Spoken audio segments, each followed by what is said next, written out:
एशियाई शेर भारत में सबसे बड़े मांसाहारी जीवों में से एक हैं और उनके इतिहास का प्राचीन काल में पता लगाया जा सकता है।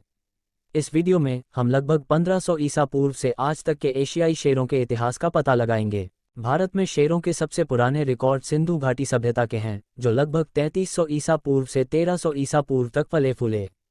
सभ्यता, जो वर्तमान पाकिस्तान और उत्तर पश्चिम भारत में स्थित थी, उस मोहरों और मिट्टी के बर्तनों पर शेरों का चित्रण था। ये दर्शाता है कि वे उस समय की संस्कृति का एक महत्वपूर्ण हिस्सा थे। मौर्य साम्राज्य के दौरान, जो 321 ईसा पूर्व से 185 ईसा पूर्व तक चला, शेरों को अक्सर कला और साहित्य में चित्रित किया जाता था। मौर्य सम्राट अशोक विशेष रूप से शेरों के शौकीन थे और उन्होंने कई मूर्तियों और स्तंभों को शेर के रूपांकनों के साथ बनाया था। अशोक की प्रसिद्ध शेर राजधानी, जो अब भारत गणराज्य का प्रतीक है, उसमें एक गोलाकार आधार पर 4 एशियाई शेर पीछे की ओर खड़े हैं। 1526 से 1857 तक चला मुगल साम्राज्य भी शेरों से मोहित था। अकबर महान, सबसे प्रसिद्ध मुगल सम्राटों में से एक, के कई शिकार अभियान थे जिसमें खेल के लिए शेरों का शिकार किया गया था।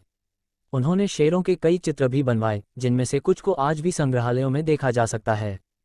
16वीं और 17वीं शताब्दी में यूरोपीय खोजकर्ता और व्यापारी भारत में आने लगे और वे एशियाई शेरों को देखकर चकित रह गए। उन्होंने अपनी पत्रिकाओं और पत्रों में शेरों के बारे में लिखा और कुछ तो यूरोप में जीवित शेरों को वापस लाए। एशियाई शेर इतने प्रभावशाली थे कि वे शक्ति और शक्ति के प्रतीक बन गए और उन्हें अक्सर हथियारों के शाही कोट में चित्रित किया जाता था। ब्रिटिश राज के दौरान, जो 1858 से 1947 तक चला, शिकार और आवास के नुकसान के कारण एशियाई शेरों की आबादी तेजी से घटने लगी। 20वीं शताब्दी की शुरुआत तक भारत में केवल कुछ सौ शेर रह गए थे और वे गुजरात के गिर वन तक ही सीमित थे। 1900 में गिर वन रिजर्व की स्थापना के साथ एशियाई शेर की रक्षा के प्रयास 1900 के दशक की शुरुआत में शुरू हुए।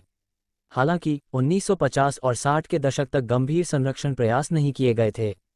1965 में गिर वन को अभयारण्य घोषित कर दिया गया और शेरों के शिकार पर प्रतिबंध लगा दिया गया। 1972 में वन्यजीव संरक्षण अधिनियम पारित किया गया, जिसने एशियाई शेर सहित भारत में सभी वन्यजीवों को कानूनी सुरक्षा प्रदान की।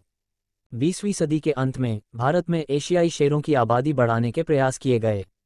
1993 में मध्य प्रदेश में कूनो वन्यजीव अभयारण्य में शेरों की दूसरी आबादी स्थापित की गई थी, लेकिन इस परियोजना को कई चुनौतियों का सामना करना पड़ा और अभी तक सफल होना बाकी है।